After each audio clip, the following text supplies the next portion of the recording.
The median sales price of a home in Palm Beach County was $454K last month, up 8.1% since last year. The median sales price per square foot in Palm Beach County is up $281, up again higher than September of 2022. If you're buying a home in Palm Beach County, you may be able to get a good deal. 68.6% of homes were sold below asking price last month, so start making offers. Homes in Palm Beach County had an average of 45 days on the market in September of 2023. Homes are selling if they are priced right. If your home sits longer, you may think about the price or possible updates.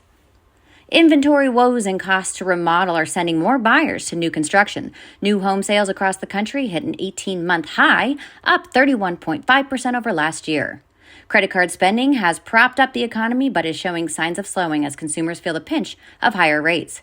Interest rates at an all-time high. Ouch! A tough housing market for home buyers got tougher. Mortgage rates rose to their highest level since 2000, averaging 8.02% for a 30-year conventional loan, according to the newly released by Freddie Mac.